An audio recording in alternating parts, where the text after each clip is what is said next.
Yeah, we're going. Okay, okay, I like it. I like it when it starts, when you are just talking about whatever. So I'm going to be the introductions first. This is Nora's House of Dance 2018, and we are at the Iowa City PATV studios on a Friday evening. What can I say? It's very exciting in Iowa City. It is rock bright outside, and there are bikes everywhere.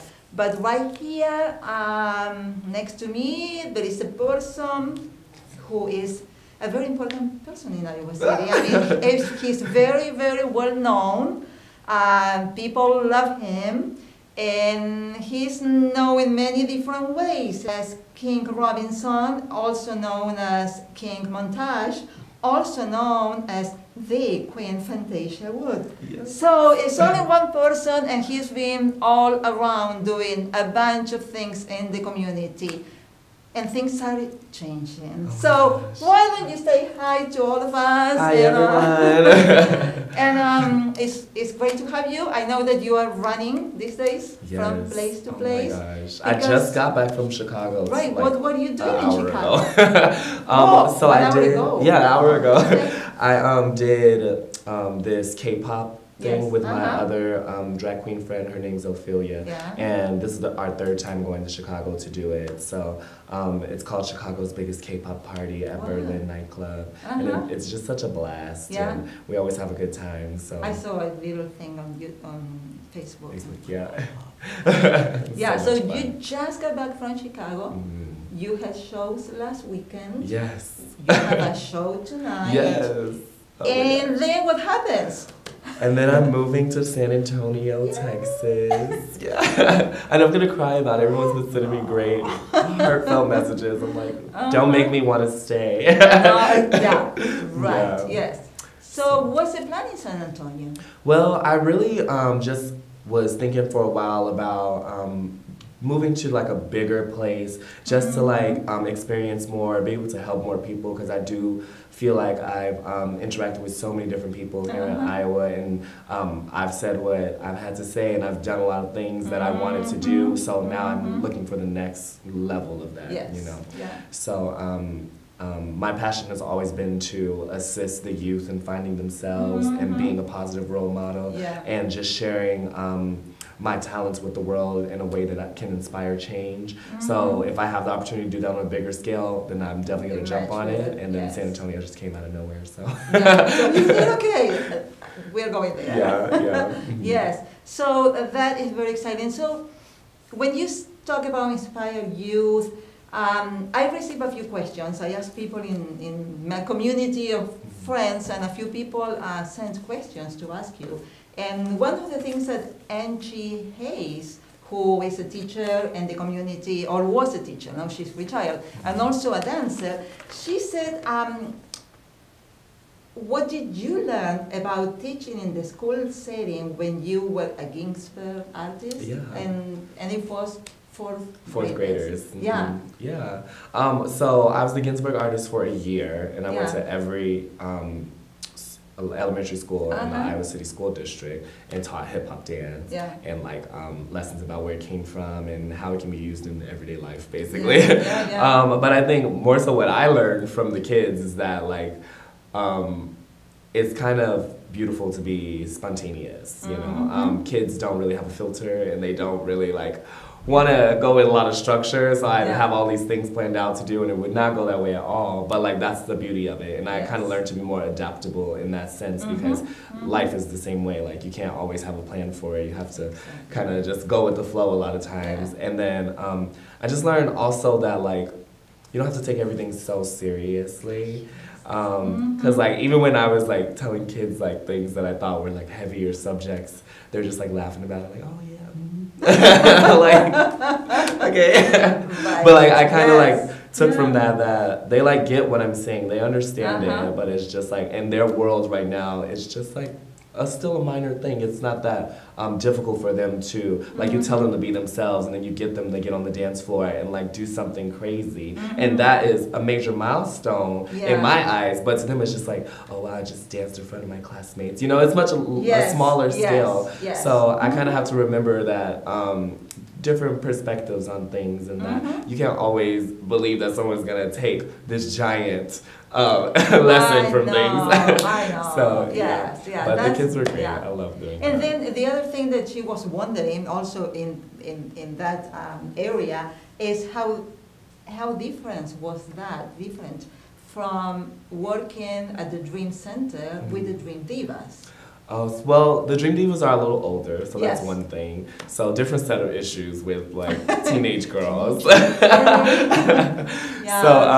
I think that as much as me teaching the girls of the Dream Divas how to dance, it was also personal development, you know. In a lot of ways, they were going through so many different things all the time, and still are, like as teenage girls, as women of color growing up in our society and in a community that they don't really see a lot of female role models, especially female role models of color in the community, being active. So it was sort of a, I don't know, a heavy task to take on, to be sort of help them find those role models, but also be a sort of role model, and also teach them dance on the side. So there was a lot of intertwining things that were going on with the Dream Divas, but like they always like leveled up every time I gave them a task, and they always rose to the occasion. And I've traveled with them in a lot of different places too, and just to see how they've grown by performing in different types of settings is so beautiful. So. Yes, and they continue. Yeah, they definitely. are working, and they definitely.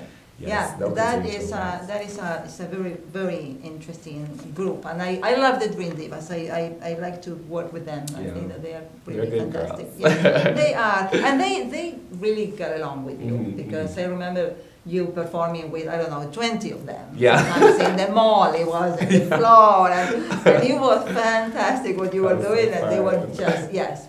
I think that you inspired them in many ways also. Yes. So, and the other thing that Angie wonders is, how can dance departments in general better prepare the students to outreach once they graduate? Because you've been doing a lot of that, but not a lot of people do that. I mean, I think the way that I started dance was very communal. Like I started dancing in the church when I was young, and that was like, and we would travel to other churches in the community and perform like praise dance and things like that. So I guess the way I've always approached dance has been like trying to move an audience and trying to connect with different performances and how they relate to different types of people. And I think that when I started getting technically trained and when I went to college, I still kept that mentality that even though I'm in a classroom, like I don't want to get stuck in a classroom. I need to take this to the people and like have them experience it. So I think a lot of schools in a lot of ways can have that mentality, teaching the kids that like dance especially is something that's meant to be shared and it's meant to be accessed on multiple levels, and we shouldn't take it so like cerebral all the time. Because that's why I love doing like street performances and the parades and dancing in the mall and all those things, because it's like what better way to like get people to experience this type of things and to bring it to them in their everyday life next to Target, you know, like definitely. And you have definitely done an amazing job there, because for the past few years you've been showing up everywhere. I mean, you name it, arts festival, the jazz festival, soul festival, gay pride. I mean, you've been there. You've been a big part of the community. It's been an amazing opportunity to just be so welcomed in the community. Because I feel like before I came, or the first year that I got here, I wasn't very active in anything. That was 2015. And I just kind of observed the general community and how things worked. And I just noticed that there just wasn't a lot of, it wasn't just that there was not a lot of representation from black men, black gay men, black anything really. There was also not really the desire to take on that mantle. And so I kind of tried to dissect where that was coming from. And the best way to dissect it was to dive into it. So I'm going to do everything I've ever thought about doing for this community. Wonderful. So 2015 you came, and you came from where? I went to college in California. Okay. So, and you have family here in Iowa? Yeah, my family moved from Chicago to Iowa. So that was how I got connected here. I got a job at the Dream Center. That was my first job. So. And your mom used to help, and maybe is still helping or working there. I don't know if she said. Yeah, my mom has always been involved with the Dream Center. She's always been passionate about the youth and being a positive role model too. So that's probably where I get it from. that's a good thing. Yes, definitely. So, you know Katie Roach.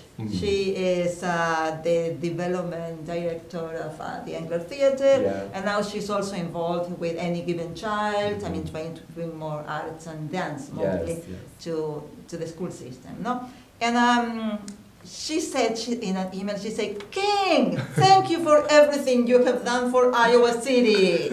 So those are Katie Roach's words, and then she's been wondering also, like, what can Iowa City organizations do to, or what can they be doing better in terms of, I don't know, supporting arts, paying artists, you know, that's important. Definitely. I feel like Iowa City has, or Iowa in general, has been a place of random funds. Like, there's always someone trying to pay for something to happen, but I feel like in a lot of ways the arts, especially performing arts, gets neglected from that. And I don't think it should be, because this community is so into it. Like, everyone loves to see dance performances, they love to see artwork, they love to see like all of these different things taking place in the community. So it kind of saddened me sometimes when the funds weren't there to support that kind of thing. So I would definitely say to all of Iowa to help the performing arts community out. Definitely like have more fundraisers and involve these small groups like the Dream Divas, and like have 4th grade classes that just love to dance in general, because I came across some that were all just like, we're all gonna be. Let me show you how to do it. Exactly.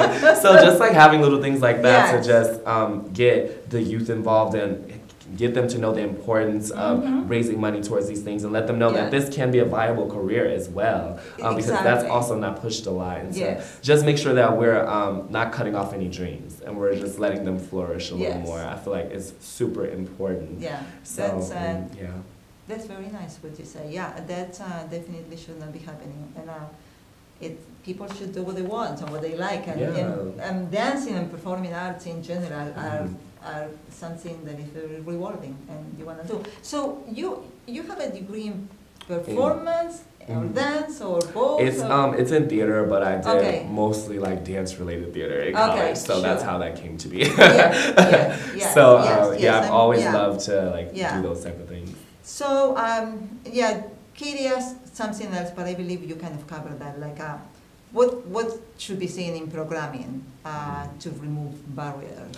I think that or inspire more people. This is interesting to me, because I feel like even though there's a few dance studios in Iowa City, Cornville area, and there's like some dance that's taught in schools, and definitely college has dance classes, but I found that a lot of it is centered on one type of dance. There's very like ballet and contemporary or modern styles, and then the other things are just extra. And I kind of want to encourage people to think outside the box a little bit, because I feel like they lose the essence of what hip-hop is a lot of times, because hip-hop to me has been the most influential style, because it was the one that taught me the most about who I was. And a lot of times when you get into the other technical styles of dance, it's more rigid, and you have to learn it a certain way, and you have to perform it a certain way. And hip-hop is the opposite of that. You kind of like learn some basics, and then you take it to where you want to take it to. So I feel like those types of classes are just as important as those other historical styles, you know. So I definitely think we can do more to change that mentality of what makes great dance. So tell me about being Queen Fantasia. What do you like, what you don't like about it? Well, the best thing about being the queen is that I feel like she commands a little more respect in a way. Maybe it's just like when I put on a wig, all of a sudden my personality gets a little like... I totally believe that. Being in costume, you are a different person. So like people approach me differently, and they talk about different things, and then it's usually very complimentary. But when I'm king, people are a little more, you know, like right. You're not that important.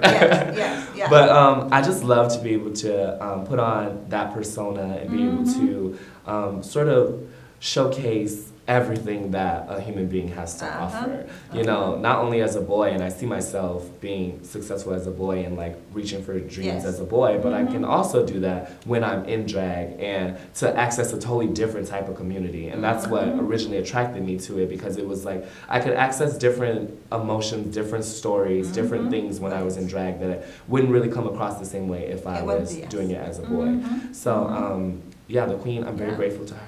Wouldn't be where I am today without the Queen. So when you go to San Antonio, are you planning on being what you are here? Definitely. I mean, try a little of everything? I mean, I'll probably have to start from the bottom again, like work my way up to being showcasted. Well, you have a lot of video photographs. That's true. What you've been doing here. Yeah. So, I'll just take it around like, hello, this is me. Do you want me? Yes, of course you will have to. It's a larger community, and they don't know who you are. Right. But I'm looking for, like, that's also exciting. It's a challenge. Of course, it has to be. I love being able to just come in like a dark horse and be like, I'm just gonna dance, and then leave, disappear. Yeah. Then I'll be like, where'd that dancer go? And I'll be gone till the next week. Yes.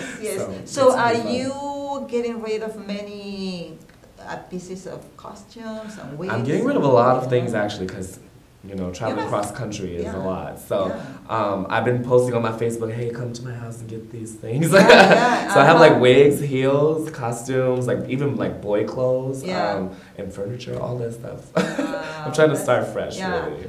Do you know where you want to stay? Oh yes, I have a place already. My ultimate goal has always been to start my own performance arts studio. So I'm saving up for that. Hopefully that'll work out, and then that way I can really like, you know, express the things that I want people to know in my own kind of setting. So okay, and you also have done beautiful pieces of spoken word, and the spoken word, I mean, things that you actually write, and you create movement that goes with it. Is that something that you enjoy doing? Is that something that is an important? I mean, I think that came from this theater class I took in college. It was called Acting for Social Justice or Social Change, and it was from like the idea of theater of the oppressed and like doing these very political, like charged pieces in front of the community, but it also still like being heavy on the art. So that's kind of my take on it, being able to like visually show something as I'm telling a story that's like deeply rooted in where our country is right now. So that's something I'll definitely continue. I'm sure you'll see some videos of me on the streets of San Antonio. We'll be following you. We're going to follow you on Facebook and say, hey, there he is. So I think that we covered a lot of topics in a very short time. This has been a deep conversation in many ways. Like, we want people to hear that. We want people to support the performance arts. We want people to follow you everywhere you are, everywhere you go.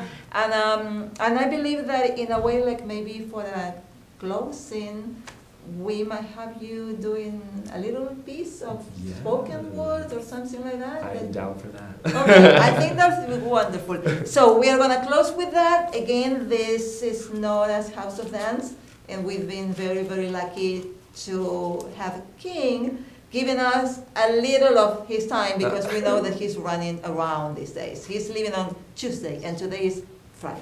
Yay! Okay, well, thank you for coming. Of course, thanks I for know, having me. I know. And we'll see you tonight at the studio. And I'm gonna move out of here, and maybe we'll move the chairs and change the lighting, and ready to go.